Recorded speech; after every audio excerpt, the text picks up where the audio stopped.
Coop, let's dive into something a lot more dear and near to our hearts today. Sooner fans definitely want to talk about this and hear about this, as we've got OU players in the transfer portal. So we've got a nice little list of them. I'm going to go ahead and pull this up right now.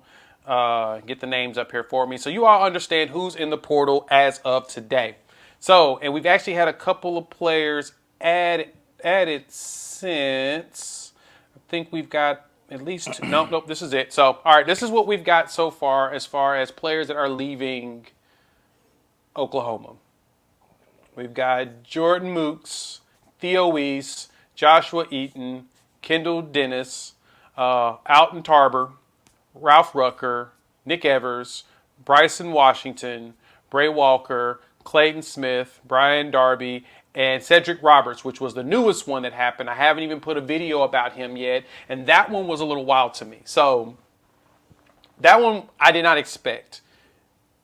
Any of these jump out to you that was unexpected? Well, and the last one, the most recent one was Trayvon West for a second. And Trayvon West, add him on there too. Yeah, but it's second time, isn't it? Yeah. Oof. He went to the portal last year and then came back. No, none of. I mean, Theo was one that I was a little concerned about. But at the same time, Theo was a 5-star receiver. Theo still believes that he can go out and compete. Theo's injuries have been unfortunate, and I was really, really happy to see him come out and have a big game against Texas Tech. And I feel like he may have lost a little bit of step because of his injuries.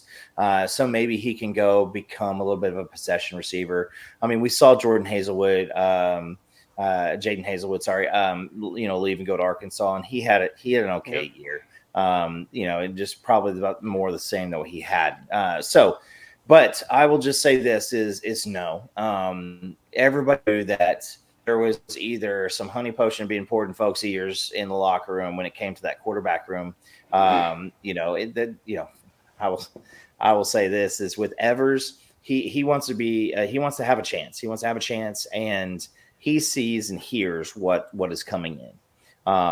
This is probably. I mean, you take away Caleb Williams. This is the best freshman to come in for a quarterback spot, and Caleb Williams is going to win the Heisman. I still believe that, and I got nothing against Caleb Williams. The fingernail stuff this weekend is a little shenanigans, but we're not on that topic right now. Ralph Rucker, don't think that he should have ever even came here. The one that I am really sad to see, preferred walk on, but he committed at the same time. Spencer Rattler and Caleb Williams were here, so. But the one that that hurts my heart a little bit is Clayton Smith. I remember being completely jacked about him coming in. Big, outside linebacker, defensive lineman. He just never had. He was a tweener, and he didn't have the cut to become a smaller person. He didn't have the desire to get bigger. As a Sooner fan, I just say this is if you see these folks, and I've seen it for the most part, it's been probably 98% down the strain, but wish these kids good luck. You don't want them sitting and becoming pariahs on the sideline. If they're not going to contribute and have play time and they're not going to get better, some of these guys like Bray Walker have had years in the system and nothing is happening. Nick Evers, he still has his whole future in front of him. Do I think he's ever going to amount to anything, big? Not really. I think that he's got some arm talent. He's got some potential. Florida kind of gave up on him, and we got him, and it was a big excitement. And but at the same time, I mean, he's he couldn't beat out Davis Bevel, for playing time. And from some of the practice reports, I heard that it wasn't too terrific. So. But at the same time, good, well wishing to all these guys, especially guys like Bray Walker, who are Oklahoma guys. Wish them the best. Yeah. And for me, I remember reading about Nick Evers, and I made mention of this before about how basically they were saying that he wanted to come in and he wanted to wait a year, basically redshirt, bulk up, get stronger, get more adapted to the speed. And it was a little shocking to me that he left. And let's talk about this, Sooner fans. The players that we lost, we talked about this in the green room, but there was a long list of players I just read those off, but there were some things about the production that we lost. This is what we lost production-wise. So I want you to brace yourselves, all right? This is what we lost. So in the total of 14 players that have in some way, shape, or form said they're going to the portal, if they've already entered or they're about to, we have lost 19 catches for 4 touchdowns. Those were all about Theo Weiss. 7 tackles and 1 tackle for loss. That's what we lost. Yeah. So what that tells me is that the only production we lost was Theo Weiss, who's now trying to decide, what he wants to do. He may come back. He entered the portal once, didn't leave, may come back. We don't know. But we don't know. Those other players were all potential. But at the same time, we also don't know if those players realized that the competition ahead of them, they weren't going to get past. Like with Evers and Rucker, I understand them wanting to move on because when Jackson Arnold gets there, he'll be there in the spring. There's a really good chance he's going to take the starting spot by mid to next season.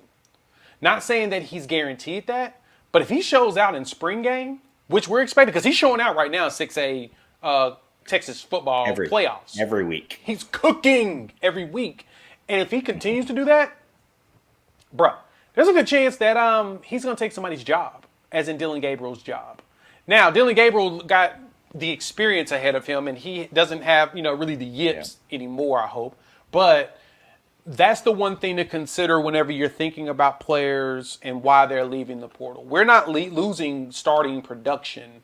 We're losing people that are just leaving because they don't have a chance to actually play. So that's the plus that I see from what we got going in and out the portal. The latest one, what was the wide receiver's name you just mentioned? Traven West.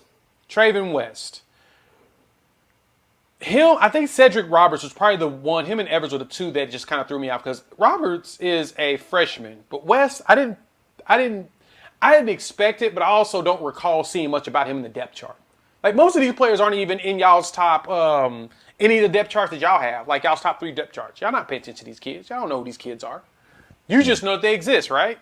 But you barely know that they exist. You haven't seen them play. You don't even know much about them. So there's no concerns about these players that we're losing in the portal right now. I say if there's, like you said, the Clayton Smith one, I thought he was going to be better. I really was hoping that Theo Weiss would have came back again. Him and Farouk have that bookends just locked up and try to blow it out the top next season. But I totally get him going. And I had high hopes for Evers to get the starting position for a year before Jackson Arnold supplants him, but it doesn't look like that, especially since Jackson Arnold just got his 5th star from Rivals. So he's now a 5-star plus everywhere. About time. He's like, I think, has he moved up into the top 5 in the country yet? He's number 20. He's number 22 on Rivals. I want to say 247. He's a lot higher. I think Rivals has. Yeah, 247's got him. They love him. I'm gonna pull him up there, and I'm gonna pull him up at on 3. Let me see what we got for his numbers. And while you're pulling that up too, Marvin Mims still can come back. Jalil Farouk, you saw what is going on with him. You've got Gavin Freeman. JJ Hester is another guy. LV Bunkley Shelton, he's probably still sticking around.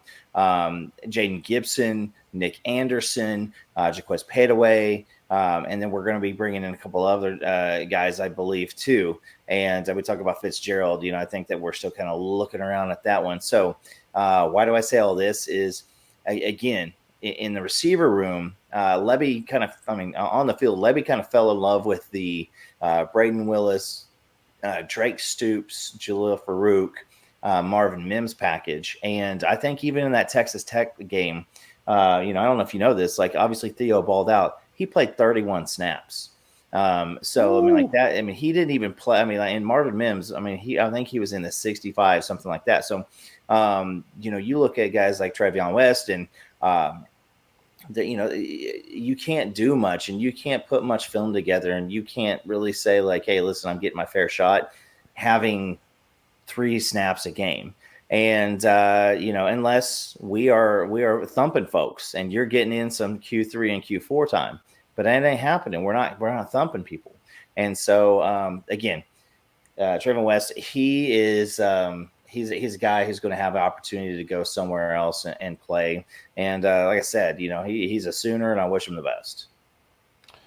Same. And so looking at this, everybody has him right about number 9 right now. Ninth Yeah. player in the nation. On 3 has him as the top player in Texas.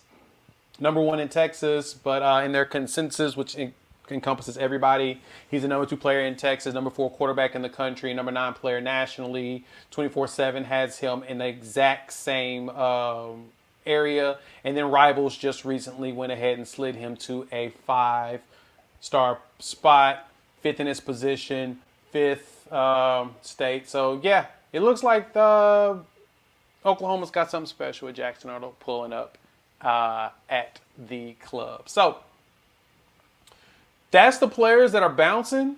Kind of, we should hear about a couple more probably in the next, I'd say,